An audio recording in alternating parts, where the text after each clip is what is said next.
Good morning, everybody. Good afternoon, good evening, wherever you are. This is Always Off Brand. We take e-commerce, we simplify it, we throw in retail, we throw in all kinds of omni-channel. We do it all. We throw a big bag of fun. My name is Scott Oshman. I'm joined today by the great, so good to see you, listen to you, Summer Jubileer. Hello, hello, hello.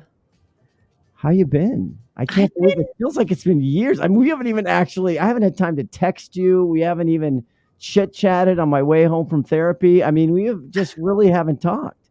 I know. I don't know what's wrong with us. We've just been busy. You know, I texted you a little bit when you were at in Boston. Yes. But yeah, we've been really bad. I was trying to think this morning of what I wanted to update you on, and I don't even know if I told you this. That I took my oldest to Yellowstone. You said that, and I was wondering if you had a tent. I mean, did you stay in a tent? I texted you and teased you, but I said there's no Westin there. There's no bougie hotel. Which is a huge miss in my opinion. I knew this. I was like, everyone's like, how was Yellowstone? I was like, it was fine. I don't need to go back. I mean, how many bison do you really need to see? I knew I was like, Came out here, city slickers. You're gonna go home, Cowboys. City. And we rafted the Yellowstone River. And in these photos, there's these huge, well, not rafts, what is it called? The waves. There's huge. I don't know, they're not waves, but yeah, it's really rough. And they're waterfalls. They're the rapids. The rapids. And I was like, this is going to be epic. I was nervous, right? It was a 6-hour rafting tour, and I was like, oh my God, man, this is gonna be hard. I was so bored. And I was just like, how, everyone's like, look how beautiful it is. I was like, do you know where I'm from? Didn't you get motion sick? I was worried about your motion sickness. No, I don't get motion sickness. Why? Because it was a flat river. We just floated. There was like 6 rapids, and they were exciting. I can just see you. Where's my phone? Phone? And I didn't bring my phone because I was like, can't in the middle of nowhere. No, because there's huge rapids and they're gonna drop in the water, and I can't do this. So could have brought my phone. I could at least played a game or something while we're sitting there. And then what about the unbelievable scenery? This is so classic Summer Jubileer. I love this. I wish they had a full-time camera crew with you, just following you in Yellowstone. You could have taken a picture of me outside of the park, right? So like geysers, yeah, very cool, amazing. The Grand Canyon of Yellowstone, beautiful. But there was mainly, I was like, you could take a picture of me and you couldn't tell if I was back home and just had like, gone out east an hour, or if I'm in Montana. Like, you cannot tell the difference. Where did you stay? I mean, because your idea of roughing it is like a Holiday Inn Express. I mean, well, okay, so here's the other thing. For you. So you start researching Yellowstone, and like everyone's like, stay next to Old Faithful. I was like, oh, that sounds cool. Which, yeah, she was a disappointment. And I'm looking at all the places to stay at Old Faithful. One, it's 90 degrees there. There's no air conditioning inside the park at Yellowstone at the hotels. Matthew Engineer wasn't there. It's just me and Reese. Just me and Reese. Oh, you and Reese. Oh my God. 2, they don't have internet. And I was like, well, this I'm not staying at. So I find these cute little cabins, and they are cute, but it's $600 a night. I can't find anything like less than that. And I'm like, this for $600? Okay. The cabin was cute. But food options were extremely limited. No good coffee. And my cell phone didn't work in the park. And I was just like, okay. And like it takes you, have you been here, Scott? Have you been to Yellowstone? And it takes you like an hour to like Yellowstone. You see this at the west entrance. I stayed at the west entrance. I don't need to do it again. It was great. I saw it. I had great time with my son. I have no need to go back. But my family used to actually camp in a tent. Oh God. You're trying to make the trip worse. I know. Summer Go See Yellowstone is an absolute, that's an Apple Plus TV special series. It should be. Oh, and then we went ziplining. Which was fine. Were you bored on that too? Yes, because they had 13 people, And you know how long it takes from the hook, unhook, hook, unhook. So you're just standing where Hold you on. do Well, 3 zips and it took 2 hours. our And poor guest, who you can see on the screen if you're watching on YouTube, which by the way, ladies and gentlemen, we're on YouTube now. She's just dying to chime in, but I gotta introduce her first. Because I don't know. We'll ask her. We'll start it out. I'll introduce her quickly. But anyway, I went to Boston. It was great. Everyone says see, I hi. would have Wish you rather could have sit gone to there. Boston. I hope to get you in Palm Springs at E-Tail in Palm Springs because Always Off Yes. Brand's going to have their own little studio set up. We're going to have our own thing. We Get had me a hell there. of fun. You were missed desperately. Haley's missed. Haley's not today, but she's going to be next week. We missed the crew. That's all. We got to get the crew back together. And we pumped out 9 episodes. I haven't even gotten them all out, actually. I love it. I love it. You are a show machine. Well, I hate myself even worse on LinkedIn. On the linky. I call it the linky. The link. I think Because- the more you post on LinkedIn, the less I go on. Because I haven't been on. Last night I hopped on. I was like, I got promoted at work. We talked about this, right? Yes, I Months know. ago. Congratulations. But I was like, I haven't updated LinkedIn. Yes. And I was like, Then oh, you're I should already do that. promoted. Right? Yeah. I'm like, I'm just not. Oh, thanks, Scott. Thanks. Thank you very much. You're welcome. Let's get our guest in because Michaela, did I just say her name? It's okay. Hold on, I gotta start the music, see if the music works. We got a whole new system here, ladies and gentlemen. Let's start it. Okay. Can you guys hear that? Mm-hmm. Come on. There we go. Ladies and gentlemen, boys and girls, cats and dogs, join the program today. This woman is the CEO, co-founder of Style Arcade, but that's not the most of it. This person has created a software solution that solves such a massive, humongous problem for major retailers, small retailers, anybody who sells any highly variated product that changes every 4 months, 6 months. Ladies and gentlemen, Michaela Wessels. Whoa, Scott. How do I follow that? Thank you. Welcome to the program. It's So true. nice I feel that. That's how I feel when I dug into Style Arcade and I listened to you talk about it on other podcasts. And I'm like, holy sheboygan, holy shit. This is unbelievable what you've created to solve like a massive problem. When I was in retail, as I told you before we hit record, this is a serious issue for many, many people. It is, Scott. It really is. I lived it for so long. Like how I felt like someone had to do something about this, or we were all going to live in pain forever. How long is Style Arcade? How long have you had this? It's been in market 6 years. That's incredible. And I was working on it maybe 4 years before that, just tinkering on the side, evenings, weekends, just having fun, building it for myself to do my own role. But what does it do? What does it officially do? So it's a buying and merchandising platform which serves brands and retailers. It's AI powered and it helps them know how much to buy, which is so Wow. hard. But the biggest thing it does, Summer, I'm telling you, you want to play around with this because it shows you visually the assortments and what's going here and what's coming in and then the buying behind it. I mean, again, I didn't do a demo, but I saw it and it just all came together because I felt this for so many years. It's super visual. Am I overselling it? I mean, is that Not at all? is? I'm just going down like my history of when I was working with Nordstrom and what a pain I would always have to hear about them just getting their data.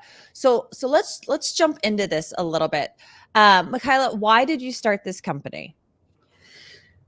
So Summer, I worked in fashion retail for 15 years and in merchandising, buying and planning, which I was so passionate about because nothing moves the needle more for a business than when you buy accurately, size accurately, plan everything well. Oh, it's a dream. But we could just never do it properly. We were always in trouble, always overstocked, always understocked. Like it was a nightmare. And so mainly because we were operating on spreadsheets and generic business intelligence tools. Yeah. There was no software for us. Yeah.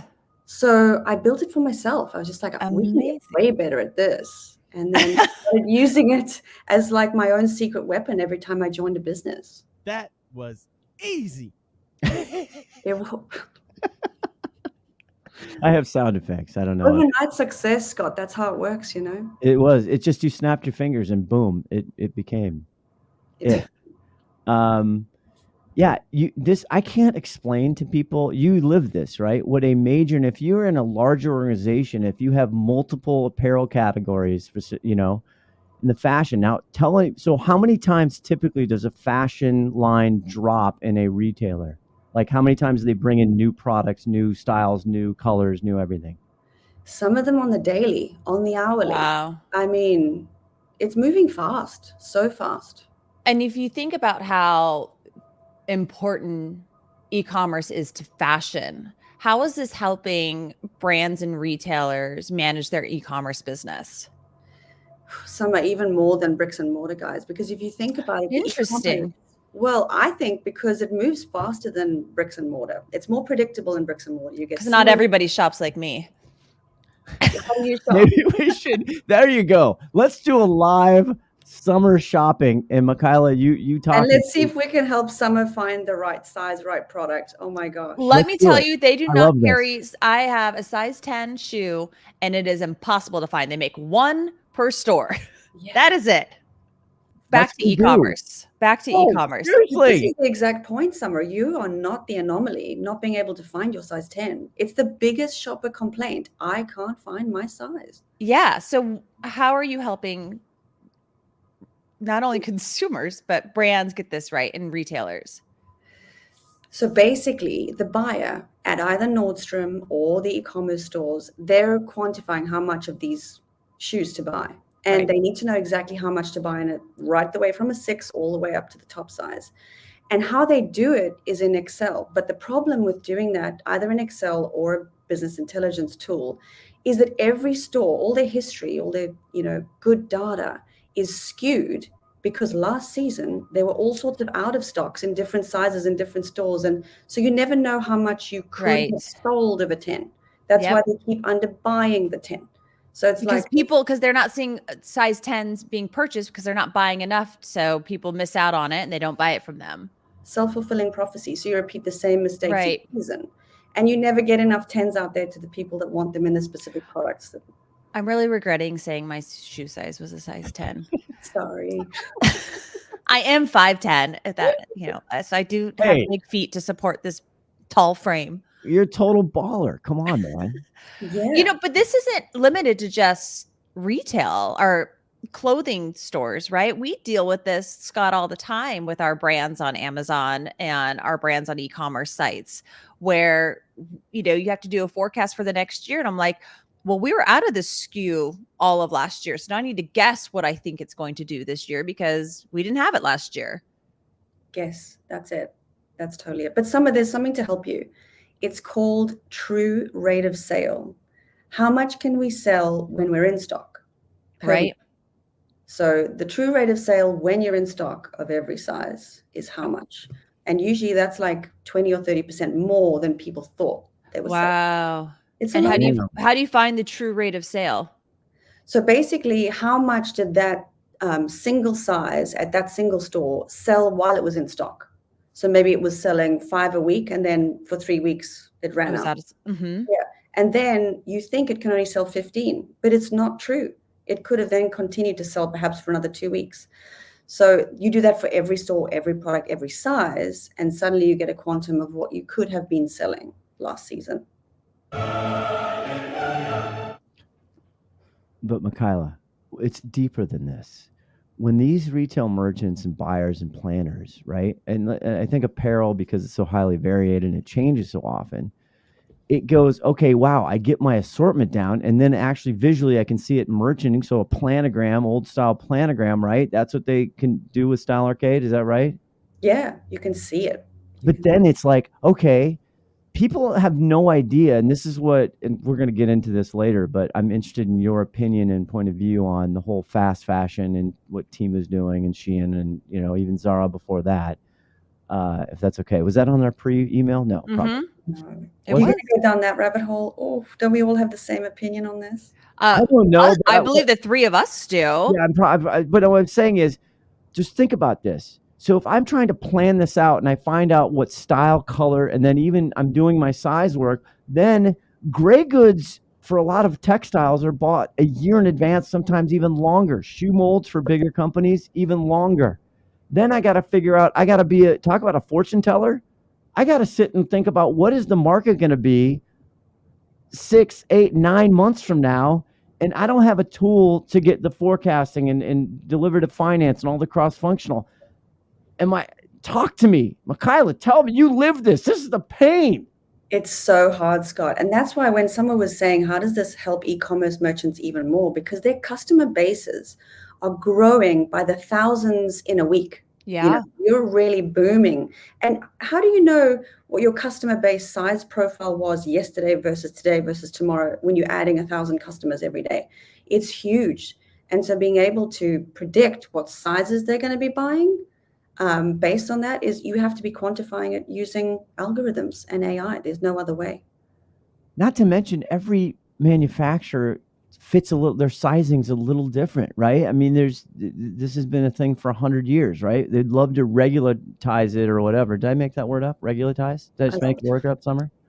I like it. I often make up words. Anyway, you have to, that's a lot going on. That's a lot of variance.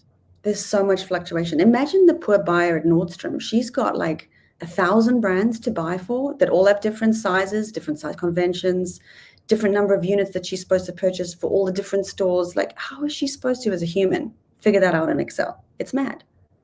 It is, and I've seen some of these planning sheets, and then the deliveries, and then when it comes in. Now, the other thing from an e-com and now omnichannel, right?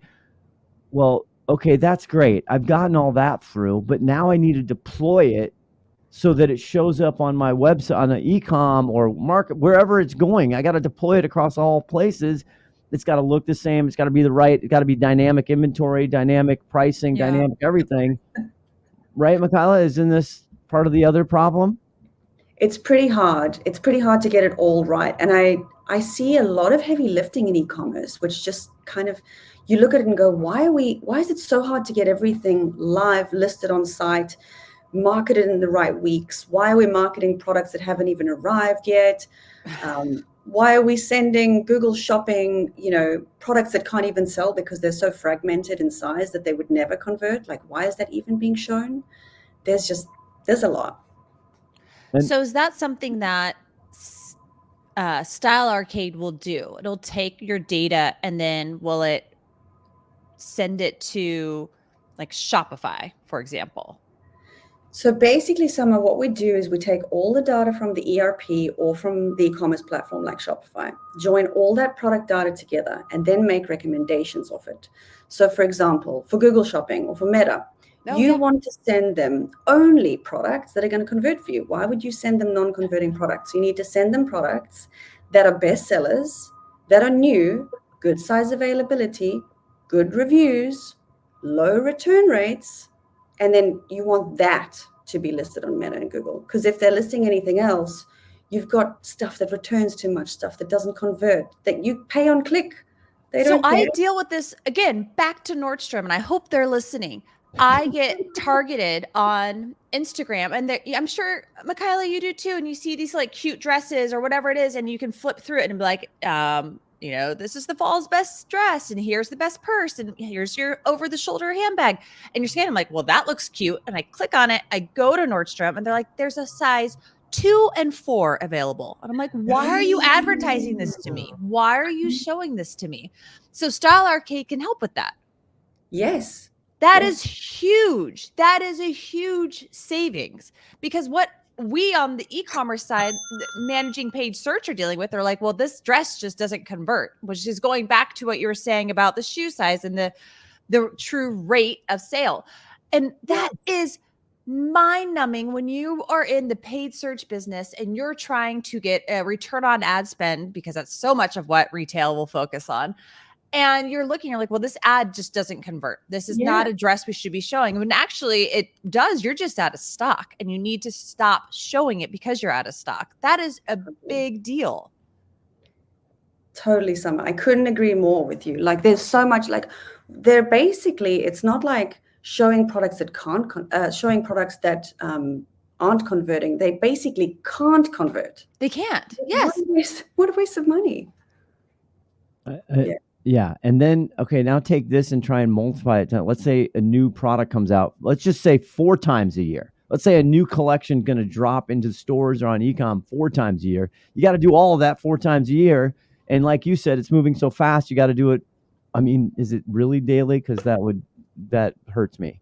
No, luckily it's not. I mean, most of these, if we take Nordstrom, for example, they're probably doing this once a quarter, Yeah. all of their buy quantification, and then, yeah, all collapsing in a heap after that.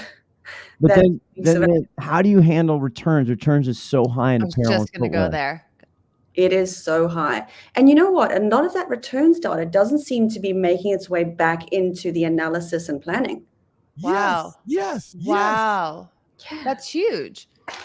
That is so big. That is such a huge point right there, especially on ecom because it's filling up landfill. I mean, there's a whole ecological issue. There's a whole financial issue. I mean, it's a pain in the ass. I don't even like to do apparel and footwear brands anymore because I don't want to deal with it. Yeah. But sizing is the spikiest problem in that industry for sure. What other problems does it solve? Is there other stuff that you ran into that you were just like screaming at the top of your lungs when you were doing this for 15 years? Yeah, I mean, the size quantification was the biggest one for me. It sounds so unsexy, but honestly, it's like, can we just get that algorithm right? Because if we could, Summer would be able to find her shoes. I'd be able to find the cute dresses that I'm clicking on Instagram, and they'd be in my stock, in my size. So you how many people are using Style Arcade? So there would be about over 6,000 global users, over 120 brands and retailers now, some of the biggest brands in the world. It's very exciting. That is incredible. And so they've come back and been like, where have you been my whole life? I mean, how does this conversation go? Do you know what's so heartwarming, Scott, is because the users, because I was in their position, I was a merchandise buyer and planner myself. And they're like, so one girl said, I just want to marry Style Arcade. It is so great for me. I've got my holidays back. She said, it was just, there's so many lovely things people say. Damn. I love that. I love that. So does it carry you all the way through, like from start to finish, so to speak? I mean, because you got a lot of going on there where once you set it and once it goes, it's tracking everything and then it pushes it out. And Yeah. I don't know. So I guess my question is, a lot of people have, product information management. So PIMS, a lot of them have content. There's a lot of softwares out there that do a great job of taking whatever product detail page information you have it and putting it out and deploying it to different marketplaces and websites. But is this different than that? It is, Scott, because if you think about it, they have a PIM over here, a PLM over there, a Shopify over here, a returns platform over there. Style Arcade is the glue for these. It brings all of the product data from all of those places into one place. So every decision you make on product is informed by all systems that contain product data. God, and every family needs a glue, don't you think, Summer? I mean, every family needs that one person who brings them all together. They don't like it. They're on the family text. Let's get together for this event, this event and that event. And you're like, God, I don't want to go. I don't want to go. Do we have to go? And then you go, what am I going to bring? What am I going to make? But then you get there and you're like, God, you know what? I actually enjoy these humans. I'm so happy. I'm so happy I'm here. Yeah. Summer, are you the glue? Sometimes depends on what we're trying to get done. Really quickly, Michaela, I didn't get you a chance to comment on Summer Jubilee takes over Yellowstone, which again, I wish I could have been a fly on the wall because that would have cracked me up. Did you have some commentary there? Have you been to Yellowstone? I'm so happy Summer shared this story because I'm the same as you, Summer. I'm an absolute princess. There's no ways I could have dealt with paying $600 a night for a hotel with no Wi-Fi. Yeah, air conditioning, and yeah, it was fine. It was fine. You know what? It wasn't about where we stayed. It was about bonding with my kiddo. Did Reese have a good time? Did Reese like it? I think when he's 30, 40 years old, he will remember like my mom did this and like how cool was my mom going ziplining and going whitewater rafting. And maybe he won't remember the boring parts of like the sitting around. That's what I'm hoping. Because there was a lot of just sitting. So that's what I'm hopeful for. Oh God. Okay. Well, then Michaela, we need Michaela takes over Yellowstone. You guys could do it together, and that would be great content. That would be funny as hell. Okay. Magic time. Hold on. Wheeling back to the fridge. Scott, you're going to have to also put there's too much sunshine over there. I know. I don't know how to fix that. Do I do the board thing? Curtain, blinds. Curtain? That's like window coverings. That's too much for the Manhunt Studios. I don't know. All right. Magic time, everybody. It's Magic Mind, magic time. Say goodbye to feeling amped up. Say hello to feeling dialed in. Dialed in, Michaela. Magic Mind. Right here. I need one. This is what's Yeah. going. This is what we're struggling with today because we haven't taken any Magic Mind. Tell me more about it. What's in it? For cognition, you got lion's manes, mushrooms. For energy, you got cordyceps mushrooms. You got and it's all the good stuff, by the way. This is all organic. It's all sourced organically. My wife was concerned about that as I intake this every single morning. I tell you every single episode, every single time. Hey, listen, they were a sponsor like a year or two ago. I bought it myself because I liked it so much. I have it with my coffee. True For less story. stress, ashwagandha. I know how you like the turmeric, the ashwagandha, the vitamin C. It's got ashwagandha is great. It gets rid of a lot of toxins. Turmeric is incredible for your joints. Yes. It's just got a little, I'm putting it up to the camera, listener. If you're not watching on YouTube, well, there you go, Magic Mind. I have such FOMO. Yeah, it's actually, it tastes great. We got to get Michaela some. We need to get her some. And by the way, we had a listener actually pull the trigger on the Always Off trial. So you get 3 free. If you just want a taster teaser, just a little appetizer, just get into it. You go to magicmind.com/free trial, always free trial. So it's magical. Then if you get in and you like it, they got a whole 20% off subscription, always off 20. So magicmind.com/always off 20. I have it every single morning with my coffee. It's fantastic. I love it. And now we're going to get into this serious discussion about what's going on with fast fashion with Michaela Wessels right after this. This is Sarah Levenger. I'm a consumer behavior analyst, and you're listening to Always Off Brand.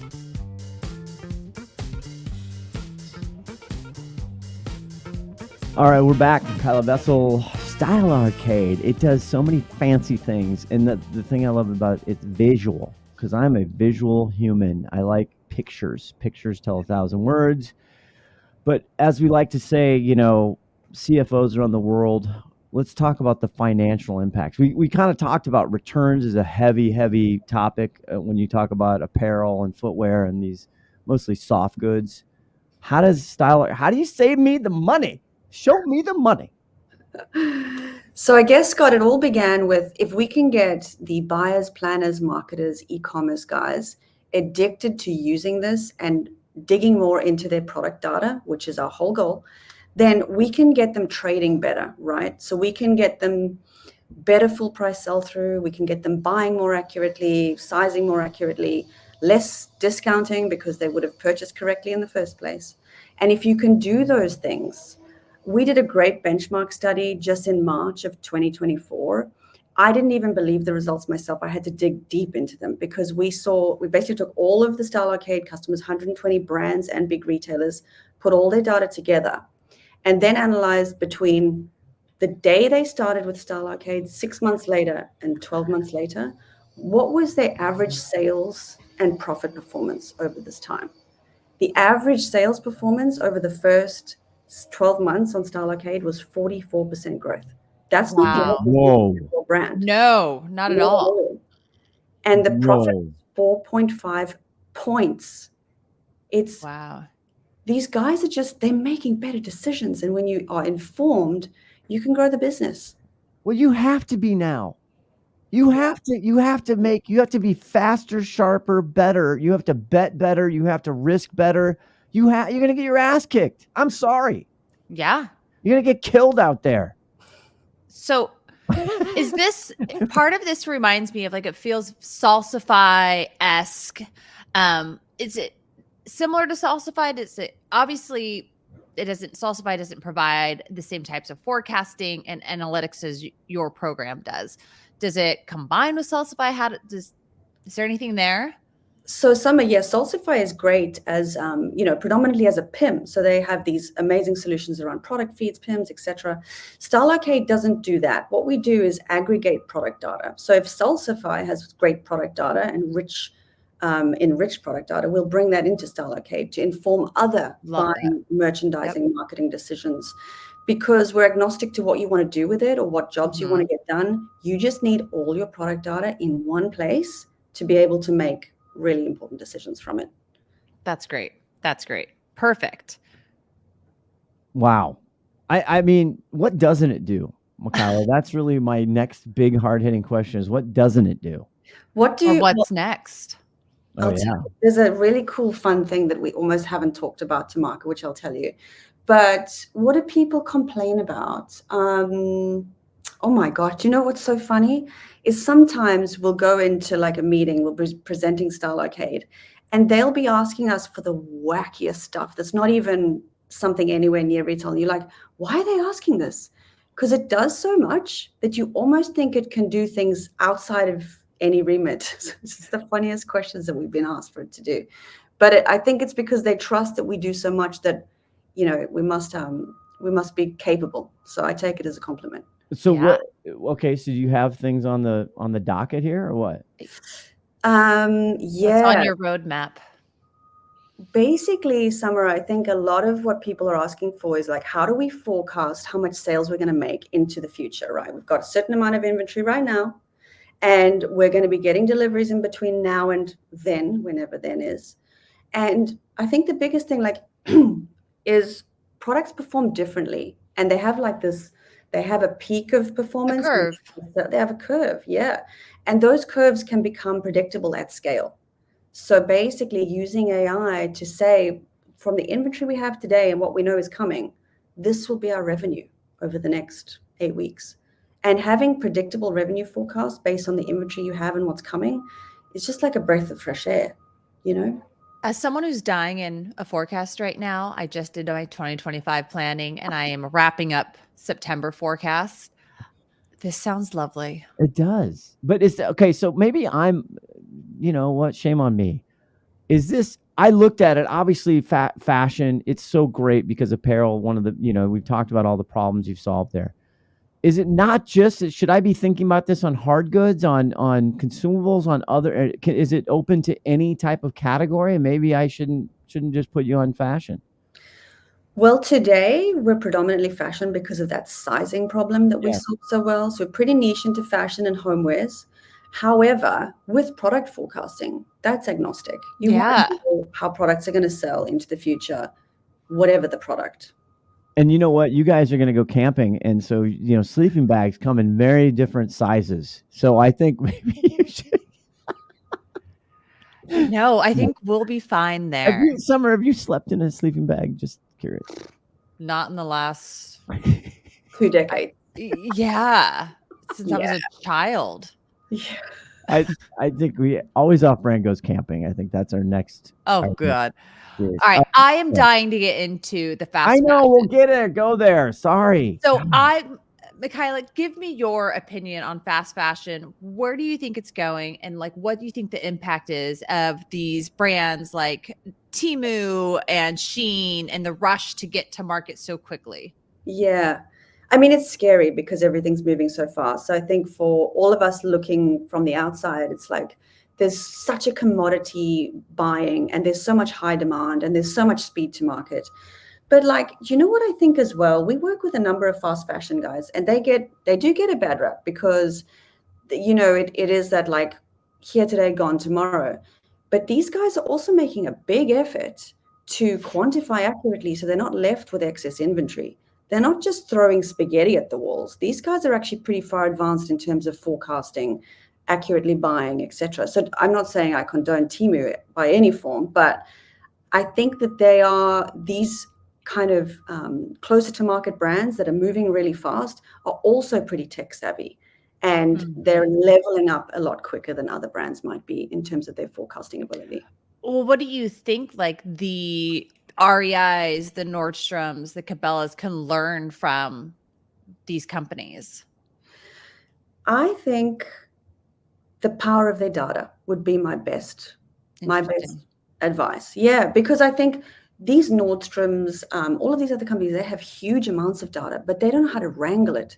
They're hiring engineers internally. Scott was talking about it earlier. Retailers have to hire engineers to build software for themselves to do their jobs. That's crazy. When there are loads of like up and coming technologies that you could be using. And I think when you're an older, more established retailer, maybe you're not as open to something new, something innovative. I think they need to go into like a little bit more microservices, learn to take a punt, just get Yeah. further ahead. There's a An lot of Australian rugby punt or Australian football punt? What kind of punt? this is controversial. What does football mean? Is it soccer? Is it, oh my goodness. Yeah, but I mean, right? You're from, as we call, down under. From down under, yeah. So but I'm not a big sports person. Yeah, that's fine. No. I just think it's interesting because I, on a larger scale, on a global scale, didn't Zara kind of start this whole thing where you could go in and they were bringing in new styles and new things. They were listening to the customer. They were building almost not on demand, so to speak, but the technology and the logistics behind it was mind blowing. Mind blowing. I would love to see what they have internally. It's some kind of Style Arcade thing, but I would love to see it because you're right, they were doing it Plantamol. for anyone else. Plantamol, yeah. And they're in the strangest little town in the middle of Spain. Yeah, we should plant them all. Then the Shein thing is interesting. I mean, on the e-com side, I mean, Temu drives me crazy. It drives us all crazy. But the truth is, they're like the fastest growing e-commerce brand in the United States. It is insanity how much market share and how much they're grabbing on this honestly inexpensive, fashion goods, all of these things. But Shein started us off because they went to social media and they said, this is what trending, right? These are all the styles. And then they start manufacturing, building it on small, minimal order quantities. And that's the Zara thing. Scarcity. Most retailers are like, hey, we got to build thousands of units. So again, I used to be in this world and it drives me crazy, right? We could FaceTime 8,000 miles away and it sounds like you're in the next room, but we can't build a shirt in 3 months. Yeah. Right? I love that analogy. I mean, it's just crazy town because when I was in apparel, we'd have a number. And by the way, basics, that's where you make the money, kids. Basics. Yeah. Where the money you make. The bread and butter. Yeah, but we build these shirts or we build these other things coming in. And I'm like, it's our number one cut and sew, either women's or whatever. And like, oh, we're late. And I'm just like, are you freaking kidding me? Yeah, because we have to buy the yarn from India, then it's got to go to China, then it got to finish goods here. And I'm like, what the fuck? What are we doing? Yeah, it's crazy. But Scotty, like a lot of brands don't realize what they're missing out on these core lines or never out of stock lines, the basics, because they're in and out of stock all the time. They think about it and they're like, oh, we must order for XYZ line. And then they just get a whack of product and it sells out really quickly. But we had a brand, like a multi-branded retailer, come onto Style Arcade and they sell Adidas, Nike, Vans, loads of different brands. And they weren't staying in stock of their bread and butter products. Like, how do you sell out of these commodity things that people love, like Converse, every day of the week? Yeah. Double their revenue. I was like, when you go, let's have a look at every single line that you're supposed to be in stock of every day of the week by size. They could have been doing double their revenue. They were doing 30 million. They could have been doing 60. So small multi-branded retailer, but still, like, just get the basics right. It's unbelievable. You have on a bottoms business, you have either the khaki on the women's side, you have the khaki, you have the right. If you're in stock on your core sizes, which again, and then on the tops, right? Our base layer, our cap sleeve scoop, like in navy, and our basic neutrals and our darks. Like if we never were out of business there, we could forecast we could grow the business. It was unbelievable. Then you bring your prints and your other things in, but you couldn't rely on those because, as my mother-in-law taught me, a print is a reason not to buy. Yes, it is. Yes, it is. So as if you throw a splash of green or orange. It seems to be but you know, Scott, there's that cool saying that and she's the customer. Yeah. When I first started in fashion retail, they were talking about her. She likes this. She does. I was like, who's this woman? I know the buyers when we present to everyone, it's like, I think she's this. That's so funny. That is exactly it. Consumer persona. But she comes for the pink. She comes for the hot pink, and she stays for the black. And Yeah. if we kept remembering that we attract her by the hot pink, but she always buys the black. So yeah. Can I go on a sizing rant with you, Michaela? Yes. My favorite topic of all time. The Is it? unsexy thing. You might feel differently after this, Michaela, because you've never heard a Scotty O rant. Teed up perfectly, Summer. No, I think it's a vicious cycle because I came from the outdoor business, the specialty outdoor, the Yellowstone, the rock climber, whatever. And there were great brands trying to address this. It's a vicious cycle because when you're trying to get new people into, I don't care if it's fast fashion, whatever, all they see, right, is a size 0, a size 1, a size 2. It's just these, right? And if you go into, then what happens is a normal top or a bottom is like, to fit their sizes, they're like a large if they're just a size 10 or size 12, which is actually United States. I'm just talking about the United States, is actually an average size. It's an average size. So then you're talking to this mom, you're talking to this her who goes to wherever, Target or goes whatever, and then they go into these specialty stores and they're like horrified because I'm an XL and I'm like a 10, and I'm usually a medium or large. Now I'm a double XL. And the brands, we would go and say, hey, why don't you we have this huge opportunity. There's all these customers out there that we could go, and they would like try it and they're like, oh, it didn't sell. Yep. Do you know what I'm talking about? Is this still a problem, or what should I do? You know what's so sad is that size inclusivity is really important. And we look to brands to like set the tone for culture on this, right? Yeah. Mm-hmm. But we're also businesses at the end of the day. We need to make money. So what you see that's really sad is that businesses try it and they go all in. They do one season buying all sorts of inclusive sizes and then say at the end, we've got all this inventory in these sizes that we didn't need. We're not doing it anymore. Shut it down. But that's not the answer at all. So the way to do it, ideally, is you go in, you look at your data, you see which products you should be size inclusive in, and you see whether it's on which side of the scale. Like your data will tell you whether you need to go extra, extra small or extra, extra, extra large.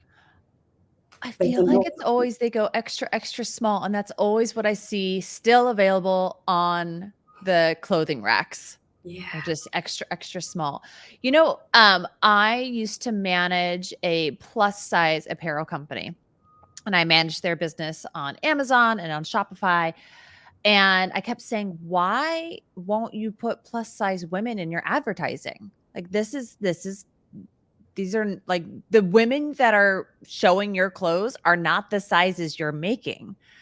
And they said, we did it for over a year showing plus size and our sales went down.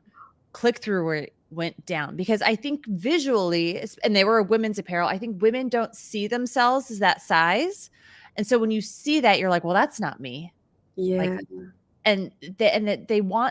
People want to aspire to look a certain way. And if you're not showing them an aspirational image, they just aren't as likely to click.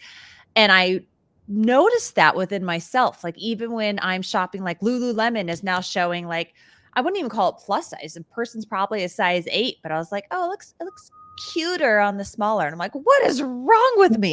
Yes, I know. And I have 2 daughters, 27, 25. I mean, this is a constant conversation about body image, about apparel, about social media, everything. We're constantly talking about this. And I feel like it's changing. I really do. You look at some of these influencers, and I do follow them that are 12, 14, 18 in US sizes, and they are getting a following. They're getting people saying, thank you.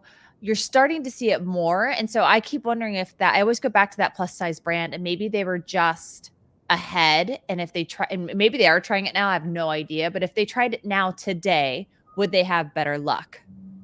I feel like we're more accepting of it now, Summer, as well. Yes. Because you need both. I find, I don't know if you experience this, I am an 8, call it, but I like to see when I'm shopping in the PDP, it ranged on a larger size too, so that I can understand how, Yes. you learn so much more about how the product hangs, drapes, Yes. kind of thing. So I love when I can see it on different. I love it when they say model is wearing a size X. Model, who's Ever Eve, one of my favorite new company. I don't know if they're new. Hey, my Aaron and the girls go there all the I time. love Ever They Eve. don't And go to on their, Nordstrom anymore. They go to Ever Eve. I go to Ever Eve way more often now because there's one down the street. So on their site, they show it and they show what size the model is. They show multiple, like 1 or 2 models, but they'll tell you the size, what size she's wearing, how tall she is, and her weight. And I'm like, thank you. Because as you're saying, it drapes differently on you depending on your size. Totally. Okay, quickly, just on that thing, Michaela, as the data shows, are we doing a better job? Are you seeing, to what you're just speaking about, Summer, where we're showing how it really fits? Because size charts is a major issue. Are we doing any better there or no? No one wants to look at a size chart at all. I will not look at a size chart, even when I'm buying for my children, because I need to go measure them. They constantly change and I don't know what they are. So I'm like, meh, I'll order it and see how it fits. So the, like on Johnny O, they have the same thing. Like, this person is whatever, their height and weight or whatever. And that's what you're talking about. Are we getting better at that? Or is this more mass adoption, Michaela, across what you see with customers? It's getting better, Scotty. Yeah. I think to be recommended a size is really handy. When you jump onto a PDP and they say, based on your height and weight, this is the size you should buy. You're like, great. Well, I don't have to think too hard about this. But as Michaela was saying, like, people don't want to look at size charts. So it has to be in the main images. We're not going to scroll. It has to be in the main images. And I do feel like Amazon has been trying really hard to be able to do this, because returns are not only a massive problem for the retailers, but just the environmental impact of returns is wild. Well, and they've just changed some policies regarding that. So there is hope, Michaela. There's hope. Yeah, for sure. We're going to only get better at this. It's 2024. There's so much to come. Of course. All right. Well, where can people find you? Talk about, again, stylearcade.com. I'll put it in the show notes. What's the show notes, by the way? Shout out Apple. Hello, Apple. Get your shit together. It is like impossible to find show notes anymore on Apple. Oh, boo. Anyway, I'm just putting that out there. But how can people find you, connect with you, learn more about Style Arcade? Oh, talk about the pricing. How do you price it? You have all these customers, retails, brands of all type of size. It just sounds so wonderful. It can't be true, right? I mean, that's what Style Arcade just looks amazing. This thing has to cost an absolute sizable fortune. Well, Scotty, that was actually my passion in the beginning. I was like, why am I paying millions of dollars when I was in retail? Why am I paying millions of dollars for tech? Like, this is crazy. It feels like extortion. So Style Arcade is really fit to business. We grow with you. And also we price based on volume of transactions that you want us to process. So if you are a smaller business and you just want one of your channels on Style Arcade versus being a much larger business with all of your omni-channel stuff, we do it the way you want to do it. We grow as you grow. So yeah, it's the other thing I was going to say about not pricing, but yeah, that kind of restrictive mindset around, like, if you want to use a tool, you can only have a certain number of users. That always bugged me when I was in working in retail. So we don't limit by users, which is quite a nice thing. So everyone can benefit from having technology that helps them get their job done. Sharing the love. You're sharing the love, Michaela. That's what you're doing. Yeah. I love it. So LinkedIn, where else can they find you? Anywhere else? So LinkedIn, stylearcade.com. I believe we're all on social platforms, but sometimes you have to take a break from socials. So I don't, you'll find us. Don't worry. All right. Well, thank you so much for coming on. This has been fantastic. Thank you, guys. It was so good. And we'll be back with something. Summer and I, we have to wrap up. We have to wrap up. We got to reconnect something. I mean, I feel like we're just not quite jiving like we should be. Hi, this is Mike Black, Chief Marketing Officer of Profitero, and you're listening to Always Off Brand. Man, what a problem solver. when she was discussing like the challenges that she faced, and she was like, someone needs to do something about this, and stepped up. I mean, I related so much to so many of her struggles with the forecasting and the overstock. And all I'm seeing is like money just like being, who wins in that? Ad platforms. Yeah, right. Ad platforms. Ad platforms hate Style Arcade. Yeah, exactly. Yeah, the whole saying, right? 50% of your spend, we don't know where it goes or if it returns, right? It's you on the ether. That's a big part of it, man. The apparel industry is huge. The footwear industry, I know she's in fashion, but man, when I saw this thing, I'm like, holy sheboygan. Like, I just lived this and I know the pain and I can't believe it. And she's so cool, calm, and collected about it. Like, yeah, I'm kicking ass. I'm solving problems, baby. Yeah, like take it or leave it, because everyone who uses my software is just seeing growth. I love that. I strive to be that. Like, I don't need you, you need me. Exactly. So again, we're not typically when we have people on Summer, right? It's not a commercial for their brand or SaaS or whatever, but good Lord, this thing is so cool. And I can't explain to the viewer, the visualization of this is what like struck me immediately. How you can see the products and the assortments and how they go. It's like a dream. It's a dream. Listen, we don't do this show to pump sales for other agencies or sales for other softwares. We do this show to educate, because if you don't know what's out there, you don't know what you don't know. You don't. And that's why here at Always Off Brand, we believe in what, Scott? People, baby. That's right, because people matter. And you are listening to Always Off Brand. Please like, please subscribe, please share. See you later. Bye-bye. Bye. Hey there, this is Haley from Quickfire, and they want me to read this so you know what this podcast is part of and how to find out more if you want. Always Off Brand is a production of Quickfire LLC and a part of the Learn and Laugh series on the Quickfire Podcast Network. For more information, go to quickfirenow.com. Have a good one, and thanks for listening.